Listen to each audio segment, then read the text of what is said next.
Hello everyone, स्वागत है आप सभी लोगों का शिक्षा फॉर नौकरी में। इस वीडियो लेक्चर में हम लोग देखने वाले हैं यूटेट उत्तराखंड के लिए आंसर की के बारे में डिस्कस करेंगे कि कौन कौन से आंसर जो है ऑफिशियल की में जो है गलत दिए गए हैं या सही दिए गए हैं या फिर बोनस मार्क मिलेंगे आपको। इन सारी चीज़ों के बारे में हम बात करेंगे। प्रत्यय आवेदन आपको करना चाहिए या नहीं करना चाहिए, इसके विषय में भी हम बात करने वाले हैं। तो वीडियो काफ़ी इन्फॉर्मेटिव होने वाला है, लास्ट तक देखना। और आप लोग कमेंट भी कर सकते हैं क्योंकि कमेंट से सारी चीज़ें आपको क्लियर हो जाएंगी। मैं आपके कमेंट रीड कर रहा हूँ और उन कमेंट्स के बिहाफ पर ही हम ये वाली वीडियो लेके आए हैं, जिसमें हमें क्वेश्चंस के बारे में डिस्कस करना है कि अभी जो ऑफिशियल की जारी हुई है, जो मैंने लास्ट वीडियो डाली थी 7 अक्टूबर में, आज हमारे पास 9 अक्टूबर, 7 अक्टूबर में आंसर की रिलीज़ हो चुकी है यूटेट 2022 के लिए। तो उसमें कौन कौन से आंसर्स जो हैं हमारे गलत हैं। कुछ स्टूडेंट को काफ़ी ज़्यादा डाउट हो रहा है, बट इतने ज़्यादा क्वेश्चंस गलत नहीं है। उन्हीं के बारे में आज हम लोग बात करने वाले हैं कि किस तरीके से सारी चीज़ें रहेंगी। तो यहाँ अभी हम बात करें प्रत्यावेदन फॉर्म की कि किस तरीके से पहले तो हमें ये प्रत्यावेदन फॉर्म भरना है, क्या क्या टेक्निक है भाई। इसके लिए मैं एक पोस्ट भी बना चुका हूँ जो टेलीग्राम पर आपको मिल जाएगी। शिक्षा फॉर नौकरी के टेलीग्राम चैनल पर आपको पोस्ट मिल जाएगी। कंप्लीट प्रोसीजर मैंने लिख दिया है उसमें, कैसे कैसे करके आपको ये प्रत्यावेदन यानी कि जो ऑब्जेक्शन फॉर्म है वो आपको फिल करना है। अब देखिए, सबसे पहली बात आती है जो आंसर की के लिए जो ऑब्जेक्शन फॉर्म है। अगर आपको एक क्वेश्चन पर डाउट है तो उस एक क्वेश्चन के लिए ये वाला सिंगल फॉर्म आप भरेंगे।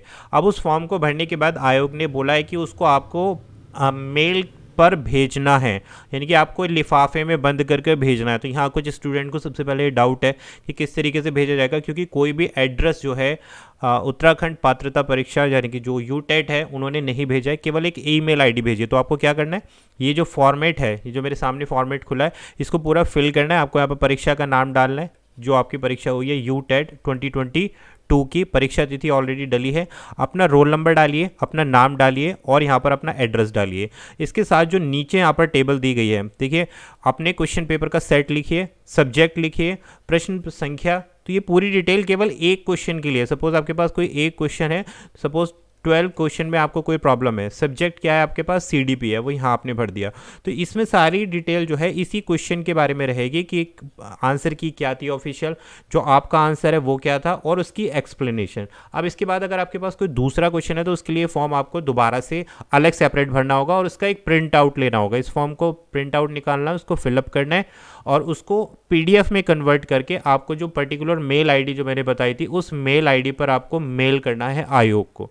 तो ये कंप्लीट प्रोसीजर हुआ किस तरीके से आपको प्रत्यावेदन करना है। पहला डाउट तो आपका यहीं पर खत्म हो गया। अब हम बात करते हैं कौन कौन से ऐसे क्वेश्चंस हैं। तो देखो, यहाँ पर मैंने कुछ कमेंट्स को रखा है आप लोगों के लिए। जो आपने लास्ट वीडियो में जो कमेंट्स दिए थे, उन्हीं कमेंट्स के बिहाफ पर हम ये वाली वीडियो को डील कर रहे हैं। तो इसलिए मैं बोल रहा हूँ, आपके कमेंट्स मैं पढ़ रहा हूँ और उसको ज़रूर आपको कमेंट करना है इस वीडियो में भी कि क्या आपको सही लगता है रिगार्डिंग यूटेट आंसर की। अभी हम ये भी बात करने वाले हैं कि क्या रिवाइज आंसर की आएगी या नहीं आएगी। और जिन बच्चों के मार्क्स 80 रह गए हैं, 85 रह गए या 89 रह गए, उनको क्या करना है, उनके लिए डिसअपॉइंटमेंट है। तो वो चीज़ में मैं आपको बताऊंगा कि उनको आगे क्या करना चाहिए। तो इस वीडियो को सभी लोग देखें, काफ़ी यूज़फुल रहेगी ये वीडियो। देखिए, यहाँ पर क्वेश्चन आप लोगों ने क्या किया है। देखो, मेरे साथ एक प्रॉब्लम है कि मेरे पास क्वेश्चन पेपर नहीं है, कंप्लीट क्वेश्चन पेपर नहीं है, केवल सीडीपी का क्वेश्चन पेपर है और उसके साथ साथ मेरे पास ईवीएस का क्वेश्चन पेपर है। तो यहाँ पर काफ़ी सारे क्वेश्चन मैथ्स से भी स्टूडेंट्स ने बताए हैं, कुछ इंग्लिश से बताए हैं, कुछ हिंदी में बताए हैं। तो देखो, सभी क्वेश्चन को मैं रिव्यू इसलिए नहीं कर पा रहा हूँ क्योंकि मेरे पास पर्टिकुलर पेपर 1 और पेपर 2 कंप्लीट पेपर नहीं है। इसीलिए मैंने आपसे बोला था, आप स्क्रीनशॉट के साथ में आप या तो इंस्टाग्राम पर आप अपलोड कर सकते हैं या फिर आप कमेंट भी कर सकते हैं कि कौन सा क्वेश्चन है, और क्वेश्चन पूरा लिखा होना चाहिए, तभी मैं आंसर कर पाऊंगा कौन सा क्वेश्चन नंबर है क्योंकि फिर मुझे उसको आंसर की से भी मैच करना है। तो यहाँ अगर बात करें तो देखो, एक क्वेश्चन निकल के आ रहा है, ये जो आप सामने देख सकते हैं। एक ने जो कमेंट किया है कि मैथमेटिक्स में इन्होंने बोला है 2 क्वेश्चन गलत हैं, लेकिन मैक्सिमम लोगों ने एक क्वेश्चन के बारे में बहुत बोला है कि average of first whole number 7 होता है। तो ये वाला जो क्वेश्चन है, ये पर्टिकुलर मुझे पता नहीं है फुल क्वेश्चन क्या है और इसके ऑप्शंस क्या हैं, ये मुझे कंफर्म नहीं है क्योंकि मेरे पास मैथ्स का पेपर नहीं है। तो इस क्वेश्चन में सबसे ज़्यादा डाउट आए हैं।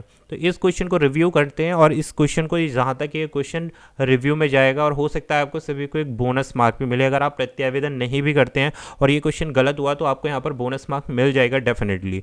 ओके, तो पहला क्वेश्चन आप लोगों का ये रहा। अब देखिए, एक कॉमेंट था, ये टीना डोडी ने भेजा है कि इनके 91 मार्क्स आए हैं और इन्होंने मेरी वीडियोस देखी हैं और luckily most question came from your class last 3 year I was trying and this finally this thing came out. तो भाई thank you so much for this appreciation. और जो भी हमने एफर्ट्स किए हैं, जो प्रीवियस अभी हमने यूटेट से पहले क्लास लिए हैं, आप लोगों ने भी अगर चेकआउट किया होगा, 3 से 4 क्वेश्चन मैंने आपको आंसर की में भी बताए थे, एज इट इज़ क्वेश्चन रखा है विद आपके ऑप्शंस, इवन ऑप्शंस भी चेंज नहीं हुए हैं।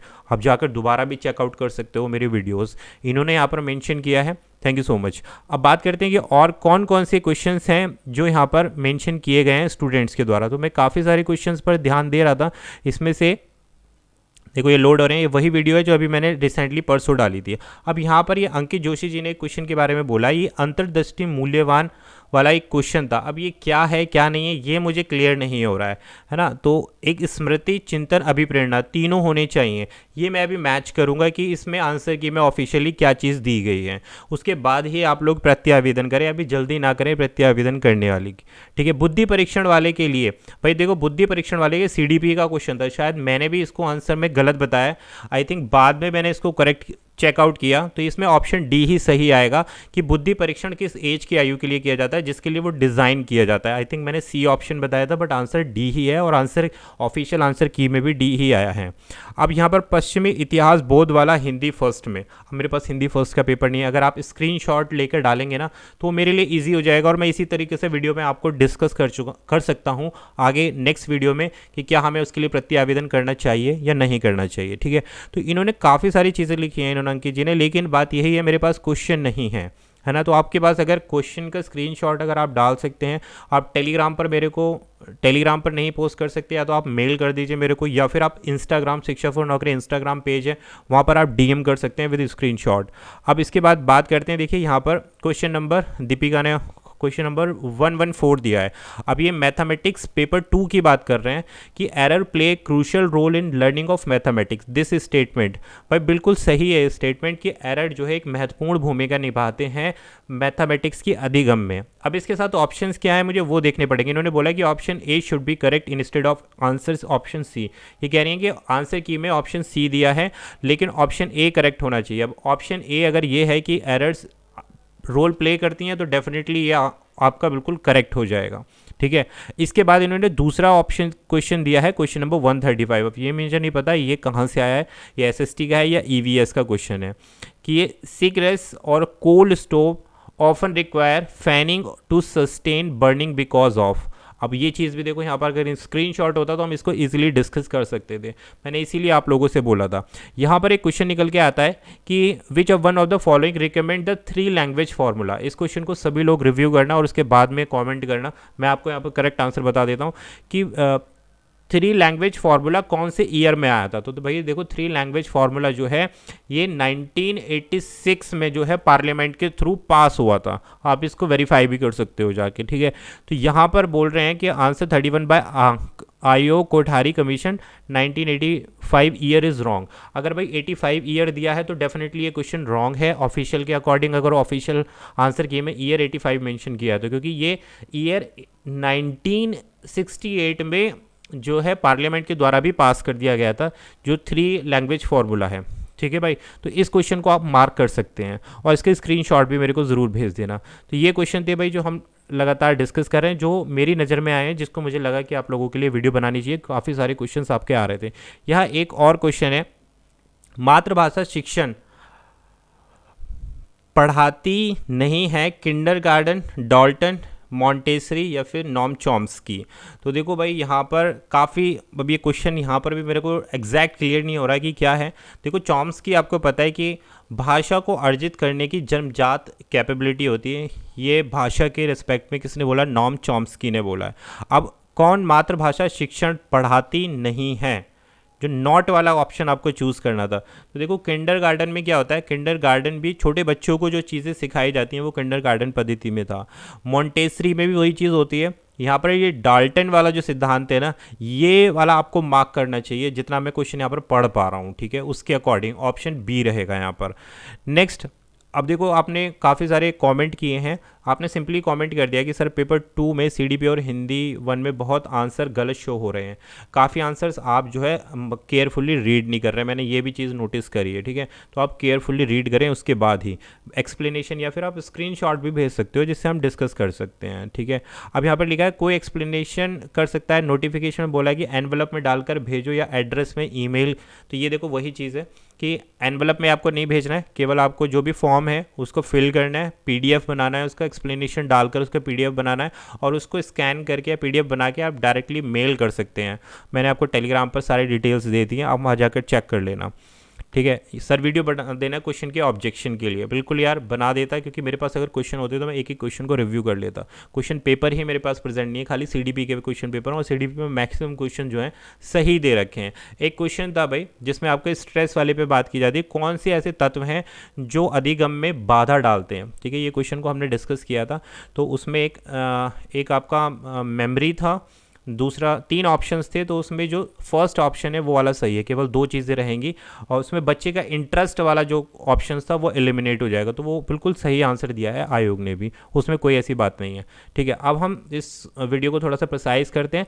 प्रिसाइज इस तरीके से करते हैं कि क्या भाई रिवाइज्ड आंसर की आएगी, इस चीज़ पर हम बात कर लेते हैं। तो जी हाँ, बिल्कुल भाई, रिवाइज्ड आंसर की डेफिनेटली आएगी आपकी, हर बार आती है, क्योंकि क्वेश्चन में कहीं ना कहीं मिस्टेक यूटेट कर देता है, तो रिवाइज आंसर की आपकी आएगी। अब रहता है उन सब चीज़ों के लिए कि जिनके भाई 88 मार्क्स बन रहे हैं पेपर 1 पेपर 2 या फिर 89 बन रहे हैं, तो अभी आपको वेट करना चाहिए, क्योंकि रिवाइज आंसर की आएगी और उसमें काफ़ी चीज़ें संशोधित होंगी। 2 से 3 क्वेश्चन तो डेफिनेटली इंक्रीज होते हैं, हर बार का ही ये यूटेट का है, ठीक है। क्या आपको प्रति आवेदन करना चाहिए? बिल्कुल करना चाहिए भाई, डेफिनेटली करना चाहिए, क्योंकि कुछ अगर कॉमन एरर हुई है तो उसमें तो आपको बोनस मिल जाएंगे, लेकिन आपको डेफिनेटली आप श्योर हैं किसी क्वेश्चन के लिए, तो उसके लिए आप प्रति आवेदन करें, कुछ नहीं जा रहा, आपको पैसे भी नहीं लग रहे, केवल आपको मेल करना है सिंपली। तो ये हुई बात। अब रहती है बात जिन लोगों का पेपर क्वालिफाई नहीं हो पाया कि उनको अब आगे नेक्स्ट क्या करना है, तो उनके लिए हम बात कर लेते हैं भाई। जिन लोगों के मार्क्स सपोज 80 आ रहे हैं, जनरल कैटेगरी में हैं, या फिर 85 आ रहे हैं, तो इतना बड़ा डिफरेंस नहीं आएगा, ज़्यादा से ज़्यादा 2 से 3 मार्क्स का आपका डिफरेंस आ जाता है जो आपकी लिस्ट जारी होती है रिवाइज्ड आंसर की वाली। तो इस तरीके के जिनके क्वालिफाई नहीं हो पाया उनको क्या करना है, तो डिसअपॉइंट होने की ज़रूरत नहीं है। जिनका क्वालिफाई नहीं हो रहा उनके लिए एक बहुत अच्छा ऑप्शन है सी टेट का, क्योंकि सी टेट 2022 के फॉर्म अभी तक ऑफिशियली नहीं रिलीज़ हुए हैं। नोटिफिकेशन आया है और अभी ऑफिशियल नोटिफिकेशन भी नहीं है, केवल ये नोटिफिकेशन है कि अभी दिसंबर में आपका 2022 का पेपर होना है। तो ये आपके पास बहुत अच्छी अपॉर्चुनिटी है। रीज़न बिहाइंड दिस, क्योंकि यू टेट का जो फॉर्म आता है वो काफ़ी क्वेश्चंस जो आपने लेवल देखा होगा, स्पेशली अगर मैं बात करूं, देखो हिंदी का भी जो पेपर होता है सीडीपी पेपर 2 काफ़ी अच्छे लेवल पर थी। सीडीपी पेपर 2 में अगर आप सी टेट से कंपेयर करें यू टेट की सीडीपी को, तो भाई यू टेट का लेवल काफ़ी हार्ड आता है, इस चीज़ को आप मानेंगे डेफिनेटली। तो अगर आप सी टेट, जिन भी कैंडिडेट्स ने सी टेट को अभी तक नहीं दिया है, तो वो सी टेट के लिए अप्लाई कर सकते हैं। और सी टेट के साथ बहुत सारे एडवांटेज हैं कि आपका अगर सी टेट क्लियर हो जाएगा तो वो आप उत्तराखंड टेट में भी अप्लाई कर हो जाएगा आपका, यानी कि उत्तराखंड में भी वैलिड रहेगा। साथ साथ यूपी में काफ़ी ज़्यादा वैकेंसी आ रही है, यूपी में, यूपी का सुपर टेट भी आप दे सकते हैं अगर आपका सी टेट 2022 अगर आपका क्लियर हो गया तो यहाँ हम प्रिपेयर करने वाले हैं। नेक्स्ट जो हमारी अपकमिंग जो वीडियो है और जो प्रिपरेशन है वो सी टेट 2022 के लिए रहने वाली हैं। अब जो आपकी वीडियोस आएंगी इसको हम डिस्कस कर लेंगे कि कौन कौन सी क्वेश्चंस को अभी और करना चाहिए, एक वीडियो और बना दूंगा। आप लोग इस वीडियो में ज़रूर कमेंट करना क्या क्या चीज़ें आपकी डाउट रह गई हैं। तो जो लोग भी सी टेट देना चाहते हैं, जिनका क्लियर नहीं है या जिनका क्लियर भी है, मैं उनके लिए भी ये चीज़ बोलूँगा कि इस वीडियो में जिनका भी क्लियर हो रहा है सी टेट 2022 को ज़रूर भर लें। रीज़न बिहाइंड दिस, क्योंकि उत्तराखंड में अभी रिसेंट में कोई भी टीचर की वैकेंसी नहीं आने वाली है, ये मैं आपको बता देता हूँ। क्योंकि अगर आती भी है तो उसमें आप लोग एप्लीकेबल नहीं हो पाओगे। क्यों नहीं हो पाएगा? क्योंकि यहाँ पर क्या सीन चल रहा है ना, यहाँ पर मेरिट बेसिस चीज़ें चल रही हैं, जिसकी वजह से काफ़ी प्रॉब्लम हो रही है। अभी रिसेंटली जो वैकेंसी निकली हुई थी डीएलएड वालों के लिए, है ना, तो ये निकली थी 2020 में निकली थी, लगभग 2700 वैकेंसी निकली थी, वो भी अभी पेंडिंग चल रही है हाई कोर्ट में कि उनमें NIOS वालों को लिया जाना चाहिए, नहीं लिया जाना चाहिए। उसके साथ साथ अभी 2 साल से ऊपर हो चुका है, कोई भी यहाँ पर रिजल्ट नहीं है। साथ साथ अभी कोई भी वैकेंसी ना जूनियर में निकली है ना प्राइमरी में निकली है, और अभी 1-2 साल नहीं निकलेगी, वेरी क्लियर। तो आपको सीटेट के साथ जाना चाहिए, क्योंकि जिससे आप यूपी में जो वैकेंसी आ रही हैं, काफ़ी अच्छी वैकेंसी अभी हुई भी हैं और आएंगी भी। अभी इलेक्शन होगा उससे पहले डेफिनेटली उत्तर प्रदेश सरकार यहाँ पर वैकेंसी निकालेगी। तो आप यूपी का सुपर टेट अगर आप देना चाहते हैं तो उसके लिए आपके पास एटलीस्ट सी टेट ज़रूर होना चाहिए, अदर स्टेट वाले जो भी हैं। तो इसलिए आप फोकस करें सी टेट पर। अब जिन लोगों का रह गया है या जिन लोगों ने ये यू टेट क्वालिफाई कर लिया, बहुत अच्छी बात है। अगर आप जॉब चाहते हैं तो डेफिनेटली आप सी टेट के लिए जाइए, सी टेट का फॉर्म ज़रूर भरना। मैं सारी चीज़ें आप लोगों के लिए स्टडी करेंगे और काफ़ी डीप में concept wise, subject wise, topic wise discuss करेंगे। Then we will move on to the MCQ। तो ये थी आज की हमारी वीडियो में चीज़ें आपको यूज़फुल लगें तो ज़रूर कमेंट करके बताना। मिलेंगे आपसे एक और नई वीडियो में। Thank you for watching this session.